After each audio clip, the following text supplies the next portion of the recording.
What is happening, everybody? So in this video, I've got to give some love to my brothers and sisters running around with that 6.1 liter Hemi, the original re-release of the big dog, making 425 horsepower.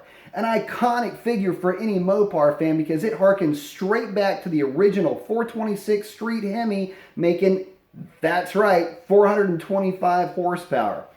That car and that engine platform, it set the table for the modern 392 and for the Hellcat and for the Demon. If it weren't for the success of that original 6.1 liter SRT8, we wouldn't have those cars to talk about today. And truth be told, I still have the biggest crush on that first re-release. In fact, some can argue that it is a more, well, let's say true to form representation of the original Challenger.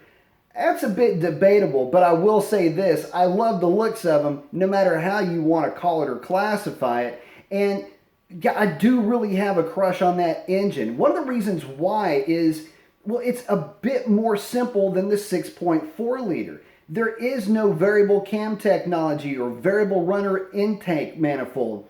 There's none of that gadgetry to get in the way. It's still modern in terms of being a modern sequential port fuel injected engine. There's no getting around that, but you can mod that car a little bit more easily, mainly because you're dealing with known technology and you don't have to worry about cam phasers. Plus, because of the age of the car, you don't have to send the computer off to somebody to get hacked into just so you can put a tune on it.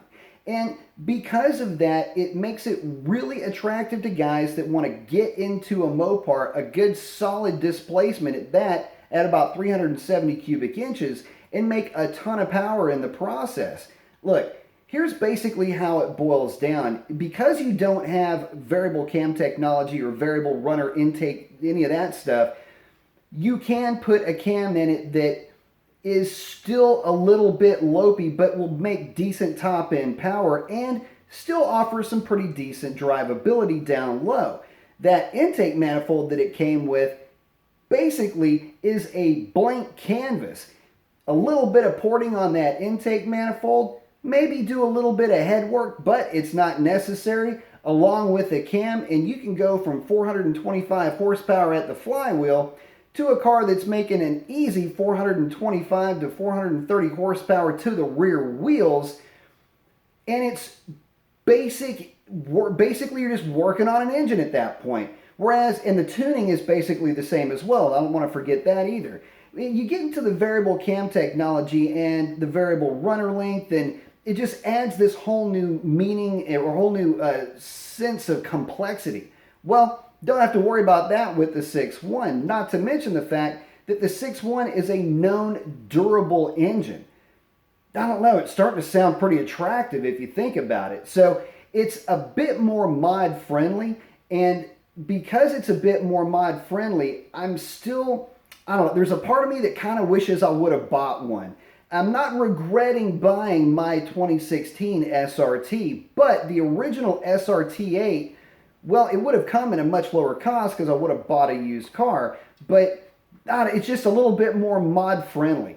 And yeah, the newer cars do have the 8-speed automatic, which helps out quite a bit, but don't sell that 5-speed automatic short. It's still electronically controlled transmission and fairly simple to tune in that respect. Not to mention, there's torque converters available for it. So, yeah, that's kind of sounding real attractive to me right now. And a lot of folks might say, well, what about the power handling capabilities of that 5-speed? Well, you got to remember, it's a Mercedes-derived 5-speed automatic, and that's the transmission that was backing up E55s back in the day.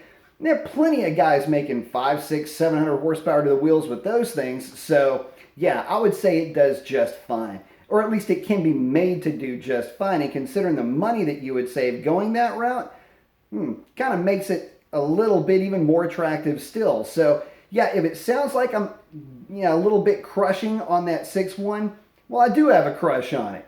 And if I were to do another build, that is the exact direction I would go. And Yeah, you might say, you're hacking up a perfectly good SRT8. Well, Mopar. What can I say? So, at any rate, hope you guys are having a great one. Just had to show some love for that 6.1 liter. If you've got one, I wouldn't necessarily get rid of it just for the newer, I don't know, perceived better traits that these the newer cars have. I think you're starting off with a platform that, with a little massaging and a little tweaking, can be made to perform just as well, and in many cases even better than that 6.4 liter.